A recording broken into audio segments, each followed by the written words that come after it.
¿Qué quiere decir esto, señores? Que los sujetos invitados a esa celebración son única y exclusivamente los sindicatos de trabajadores, uno o varios patronos o uno o varios sindicatos de patronos. Ya vimos que se celebra, ya vimos los sujetos, pero el pacto tiene un objeto, ¿sí? El pacto tiene un objeto. ¿Cuál es el objeto? Reglamentar las condiciones en el que el trabajo deba prestarse, ¿sí?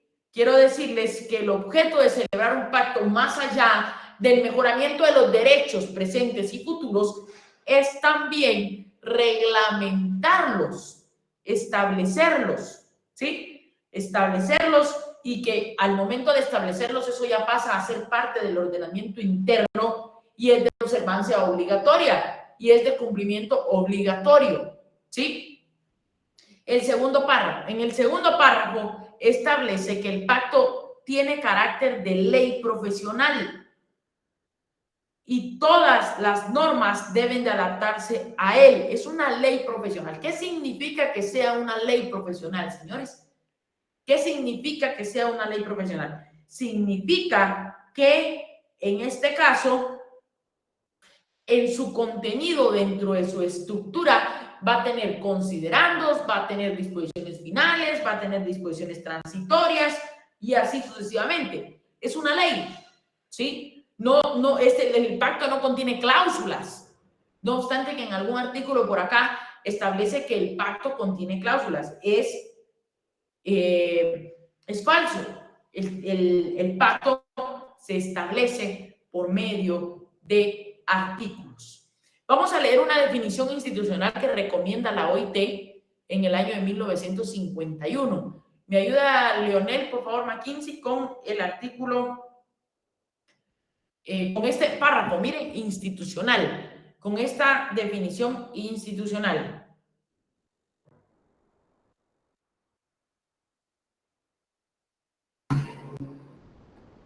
Ok, institucional, una recomendación adoptada por la Conferencia Internacional del Trabajo, OIT, en el año de 1951, dar la siguiente definición. Pacto colectivo de condiciones de trabajo. Es todo acuerdo escrito relativo a las condiciones de trabajo y de empleo celebrado entre un empleador, un grupo de empleadores o varias organizaciones de empleadores, por una parte, y por la otra, una o varias organizaciones representativas de los trabajadores interesados, debidamente elegidos y autorizados por estos últimos de acuerdo a la legislación nacional. Ok. En este caso, esta definición institucional es meramente, si lo queremos ver así, doctrinal. Vamos al tercer párrafo del 49. Colóquenle ahí, naturaleza. Naturaleza.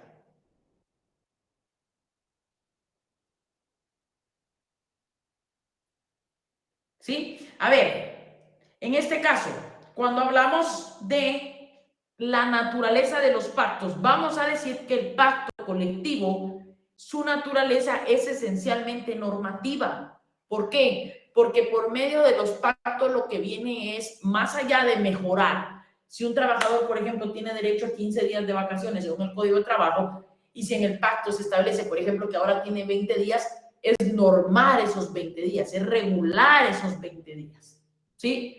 A eso se refiere, a este aspecto se refiere, es normar las condiciones en las que el trabajo deba prestarse, es establecer mejoras a los derechos laborales, a los derechos irrenunciables, pero claro, el mejoramiento de los derechos laborales. Siguiente, por favor. Esto respecto a la definición. Denominaciones. ¿Con qué otras denominaciones se les conoce al pacto colectivo? Fíjense ustedes que acá, cuando hablamos de las denominaciones, vamos a decir con qué otro nombre se le conoce al pacto fuera de nuestro ámbito territorial guatemalteco. Cuando uno estudia derecho comparado, son bien interesantes estudiar las instituciones. Toda vez de que cuando analizamos, por ejemplo, diferentes legislaciones europeas, latinoamericanas, sí es muy importante que nosotros podamos analizar nuestra legislación para con otros. A eso se le denomina derecho comparado. Vamos, por favor, con María José Salomé, con estas denominaciones. Buenas noches. Denominaciones. El Pacto Colectivo de Condiciones de Trabajo tiene diferentes denominaciones, dentro de las cuales podemos mencionar: A. Contrato tarifa, utilizado por la legislación alemana y sus autores. B. Contrato de paz social, tratado o concordado intersindical, denominación bastante común en la doctrina laboral, especialmente en la italiana. C. Contrato colectivo. Ojo ahí. La legislación italiana, la legislación, la que vaya marcando ahí, por favor, son denominaciones que utilizan estos países. Ajá. C. Contrato colectivo de trabajo, utilizado por autores y legislación de México, El Salvador, Honduras, Panamá y Chile. D. Convención colectiva de trabajo, recomendada por León Duguid y Alejandro Gallard Folk y utilizada por las legislaciones de Colombia, Costa Rica y Ecuador. Y E. Pacto colectivo de condiciones de trabajo, aconsejada por Guillermo Cabañeras, denominación que recoge nuestra legislación. Ok, ¿cuál es la denominación que acepta nuestra legislación, señores? ¿Cómo le denominamos a ese instrumento de normación colectiva? Pacto colectivo en condiciones de Pacto trabajo. colectivo de condiciones de trabajo. Entonces aquí vamos a colectivo encontrar de contrato condiciones de trabajo. social, contrato colectivo, convención colectiva. Pero en este caso, cuando hablamos de Guatemala, decimos pacto colectivo. ¿Estamos? Pacto colectivo. Muy bien, sigamos por favor. Siguiente presentación. Las nociones generales. ¿Qué es el pacto colectivo? Bueno, el pacto colectivo es la institución central. Sí, es la institución central del derecho colectivo. Su origen se encuentra en la segunda mitad del siglo XIX. Después, esto es un dato muy interesante, porque el pacto surge después de lo que es el sindicato. O sea, ¿qué fue primero? El sindicato. Posteriormente, el pacto colectivo. ¿Cuáles son los aspectos que se concretizan en que la afirmación de que el pacto colectivo de condiciones de trabajo cumple tres funciones fundamentales? ¿Cuáles son esas tres funciones fundamentales? Primero, que es fuente de derecho con plena validez y obligatoriedad. Segundo, que sirve para concretizar los mandatos del derecho de trabajo.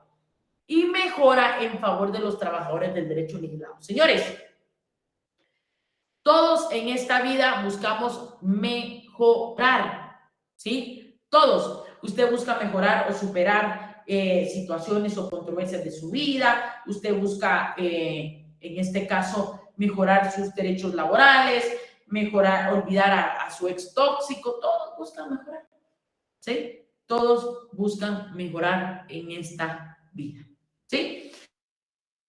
Entonces, el pacto cumple esa función. O sea, el pacto es como una persona, creo yo, fíjense ustedes, siempre busca mejorar, siempre, ¿sí? Siempre busca mejorar. ¿Estamos? Lo que se busca es, pero más que mejorar es lo que se regula ahí, sea de cumplimiento obligatorio, sea para concretizar los mandatos del derecho de trabajo. En este caso, también sirve para concretizarlos. ¿Y qué es fuente de derecho? Porque los contratos individuales, los pactos colectivos, perdón, los contratos colectivos, el reglamento interior de trabajo, estos se deben de adaptar al pacto colectivo. El pacto no se debe adaptar a ninguna norma, porque el pacto lo que viene es a mejorar. ¿Cómo se clasifican?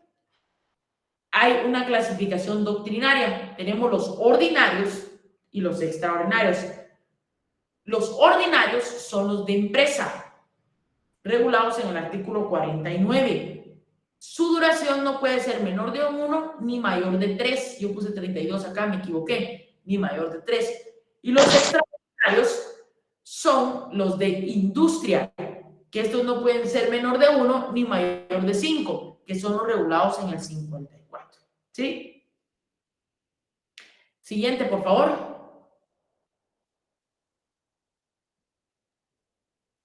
Ok, vamos con el 50. Vamos con el 50. Siguiente presentación. 50. Carlos Gilberto, por favor, adelante. Gracias, Lick. Buenas tardes. Mire, yo tengo una duda con respecto al pacto colectivo. Demos el caso que la ley en el tema de vacaciones.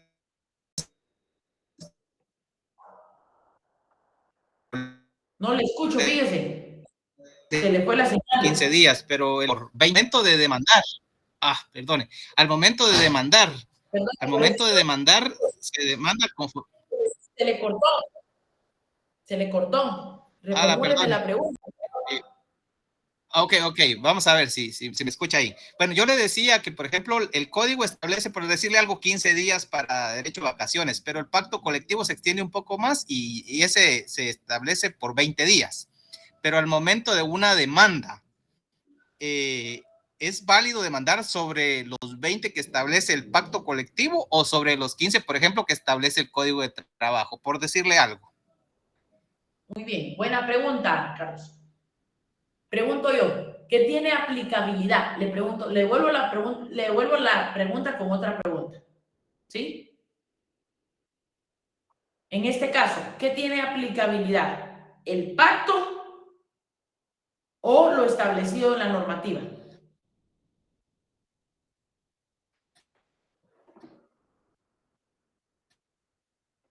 ¿Qué tiene Indubio aplicabilidad? pro horario. ¿Verdad usted? Pero, sí, el principio operario, ahí lo dijo una compañera, sí.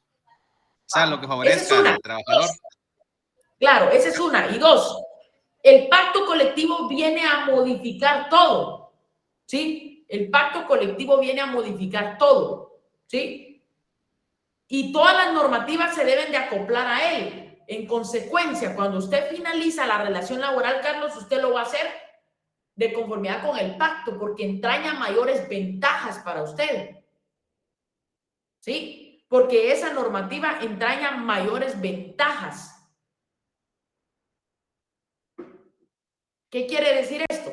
Esas ventajas vienen a beneficiar al trabajador y usted no va a solicitar algo que vaya en detrimento, sino que vaya en mejoramiento. ¿Estamos? Sí, solo perdone que siga necio, pero el pacto colectivo vendría siendo una norma especial. Y Ajá. según nuestra pirámide, las leyes ordinarias prevalecen sobre las especiales. Ajá. Usted no Ahí donde me queda un poco de duda. Yo sé pues que por el principio Solo usted no estuvo con nosotros el semestre pasado, ¿verdad?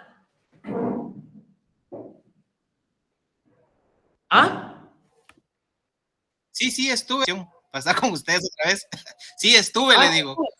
Porque yo les expliqué cuando vimos los principios el semestre pasado de que cuando existan dos normas que se contradicen, pues se va a aplicar aquella norma que favorezca al trabajador. Esto es lo que conocemos como el indubio pro operario. Y que en derecho laboral no existe una jerarquía de aplicación de normas, no existe, no obstante de que hay una pirámide que fue creada por Hans Kelsen, dicha normativa no tiene aplicabilidad en el ámbito laboral, toda vez de que acá no se va a hacer una distinción, una diferenciación entre lo que es una norma de carácter individual, ordinaria, reglamentaria o constitucional. A contrario sensu, lo que va a prevalecer en este caso, independientemente de la categoría de norma que se tenga, es aplicar aquella norma que favorezca al trabajador. 1 y 2 y el 106 constitucional establece el tercer párrafo que en caso de duda sobre la interpretación de normas deberá aplicarse aquella norma que favorezca. En el mismo sentido, artículo 17, Código de Trabajo, cuarto considerando, y en este caso artículo 321, 332, 338 y 405 del Código de Trabajo. Sí, en ese sentido y en conclusión, la norma que usted me está aduciendo va a tener relevancia sobre una norma constitucional en el ámbito lo que nos atañe, y en este caso es de índole laboral. ¿Estamos? Gracias, Lick. Gracias. Más claro, no, ni el agua. No se preocupe, Carlitos. Bien fundamental. No se preocupe, no se preocupe.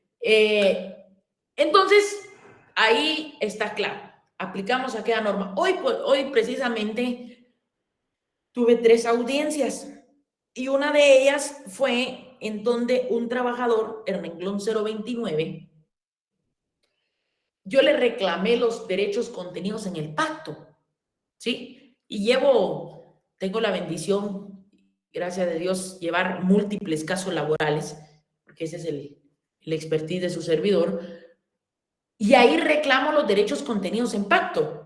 Y lo primero que me dicen es, usted no puede reclamar los derechos porque usted no tiene una relación de dependencias, el trabajador nunca estuvo sujeto a una relación de trabajo. Él lo podrá argumentar. El punto es que yo acredito la existencia de la relación laboral porque es uno de los elementos que, de conformidad con la jurisprudencia decantada por parte de la Corte de Constitucionalidad, es probar la existencia de la relación laboral. Yo acredito la relación laboral y lo que trae consigo es los derechos contenidos en un pacto colectivo de condiciones de trabajo, como cualquier trabajador en renglón 022, 021 y 011. Si le aplica a estos trabajadores, también se le deberá aplicar al 029, una vez se declara la existencia de la relación laboral. En consecuencia, el pacto colectivo tiene fuerza de ley para todos los trabajadores. Para todos los trabajadores. Y a eso vamos al artículo 50, por favor. Artículo 50. Vamos con Marcela Alonso.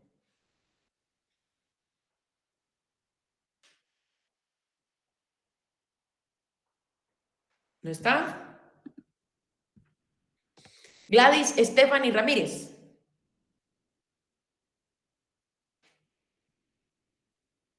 ¿Ok? Permítame, licenciado. Ahí está.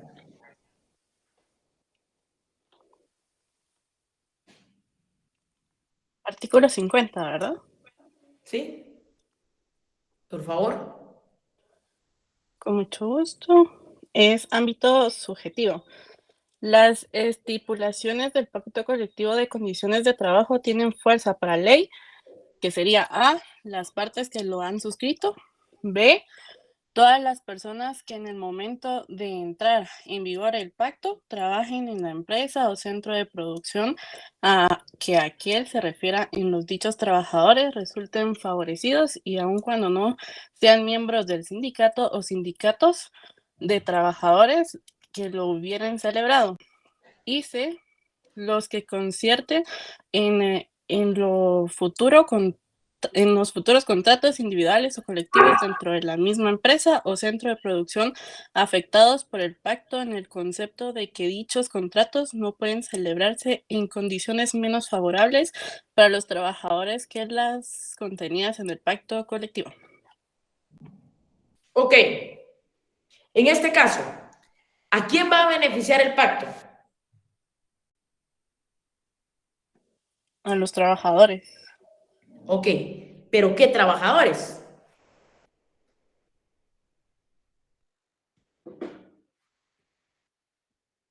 Que lo hubieran celebrado. El del sindicato de los trabajadores, miembros del ¿A los sindicato. trabajadores? ¿O a quiénes? A los que fueron afectados, Lick. ¿Y quiénes son los afectados?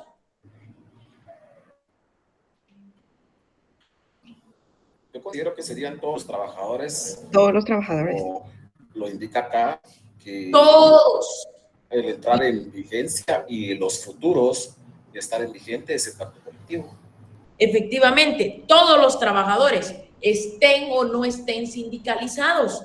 Lick dice que yo no soy parte del sindicato, ¿yo puedo celebrar el pacto? No. Lick, ¿y yo me puedo beneficiar del pacto? Sí. ¿Sí? ¿A quiénes va a beneficiar? A las partes que lo han suscrito, a las personas que al momento de entrar en vigor trabajen en la empresa y los que vayamos a celebrar contratos en lo futuro. ¿Estamos? Y los que vayamos a celebrar contratos en lo futuro. Siguiente presentación, por favor.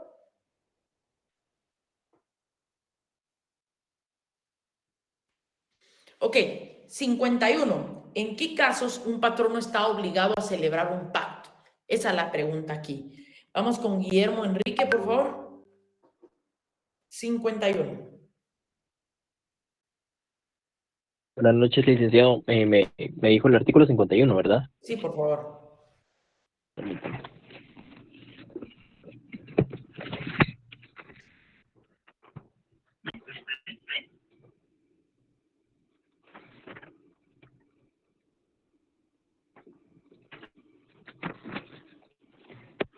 Listo. Todo patrono que emplee en su empresa o en determinado centro de producción, si la empresa por la naturaleza de sus actividades tiene que distribuir la ejecución de los trabajos en varias zonas del país, los servicios de más de la cuarta parte de sus trabajadores sindicalizados, está obligado a negociar con el respectivo sindicato, cuando éste lo solicite, un pacto colectivo. ¿Sigo? Sí, por favor. ¿Cuándo ahí, en ese primer párrafo, cuándo un patrono está obligado a celebrar un pacto?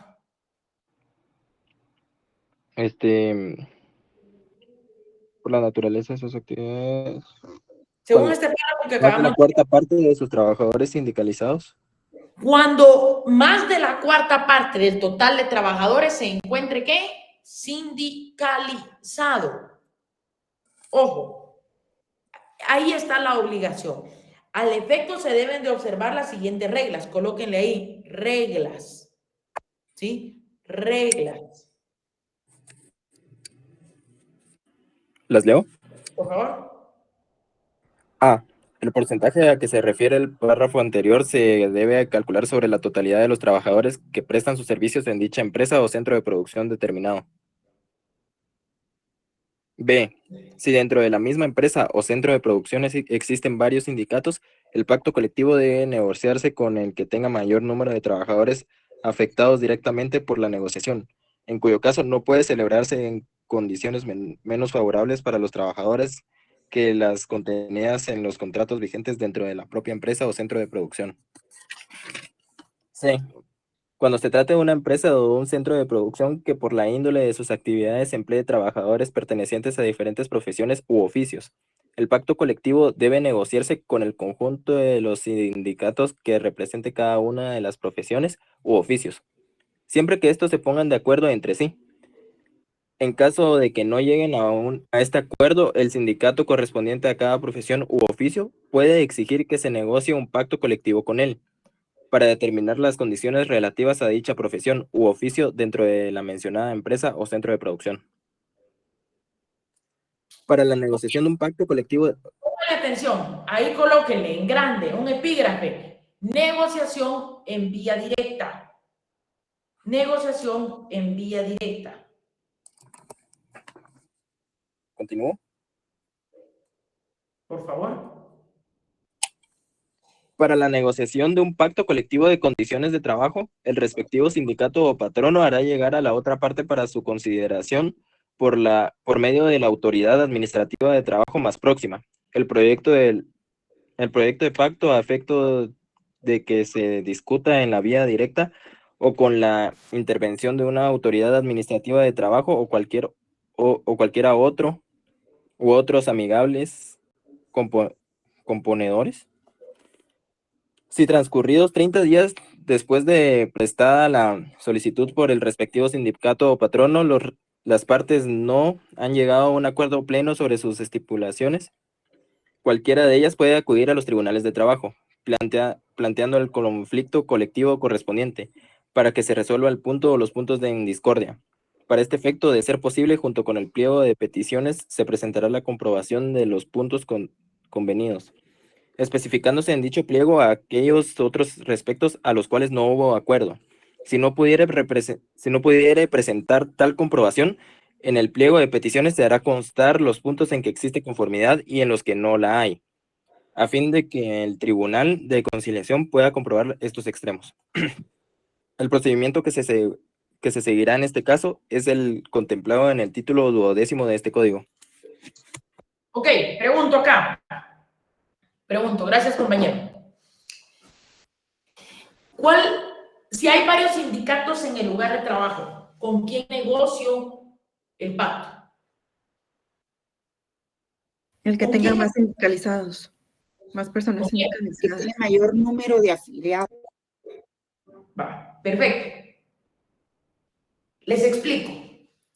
El procedimiento para negociar un pacto se lleva a cabo por medio de lo que se le denomina vía directa, ¿sí?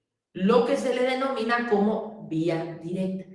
¿Y qué es la vía directa? La vía directa es un procedimiento, se preguntarán ustedes, ¿no? Es un procedimiento que utiliza el sindicato para negociar un pacto colectivo. Se le llama vía directa porque están directamente negociando. ¿Que puede haber un amigable componedor? Sí, que muchas veces es un inspector de trabajo, quien va a intentar mediar, quien va a intentar equilibrar las condiciones. Sin embargo, les digo que en este caso, cuando hablamos de la negociación de pactos colectivos, debe llevarse la vía directa. Es una instancia extrajudicial. ¿Por qué extrajudicial? Porque no interviene el juez y porque se da fuera de juicio. Pero la vía directa tiene un plazo. ¿Cuál es ese plazo, señores? Pregunto. ¿Cuál es ese plazo? 30 días. ¿Y esos días serán hábiles o serán días corridos?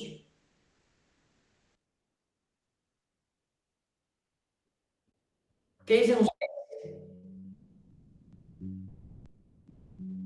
Adelante, Jeremy. Licenciado, fíjese que no me recuerdo bien del artículo, pero en el organismo judicial está esta cuestión de los días, y cuando son días hábiles, y cuando son horas sí son de corrido, ¿verdad? En este caso son días hábiles, ¿sí? En este caso únicamente se van a computar días hábiles. Les voy a contar una experiencia que me sucedió en la práctica que viene al caso acá. Su servidor, pues ustedes saben, mi expertise es el tema del área laboral y su servidor pues tiene a bien asesorar tanto a trabajadores como a patronos. Pónganme atención porque es importante que va al caso que nos atañe. Su servidor tiene a bien asesorar entidades del Estado, parte patronal, parte laboral, y pues, gracias a Dios, ahí nos hemos ido especializando. El punto es que la entidad en la que asesoraba, el pacto estaba próximo a vencer. Y el sindicato, en el 2021, presenta el proyecto de pacto a la autoridad nominadora, a la máxima autoridad en este caso era el señor secretario. Bueno, lo reciben y lo trasladan al jurídico. La directora me dice: Lick, usted es el asesor laboral, tenga, por favor, emítanme un dictamen respecto a este pacto que acaban de presentar. 186 a 189 artículos. Es una sobrelegislación, una aberración legal ese tema. Porque casi que copiaron los artículos del Código de Trabajo, incluyéndolos, y era una sobrelegislación ese tema. Emito mi dictamen y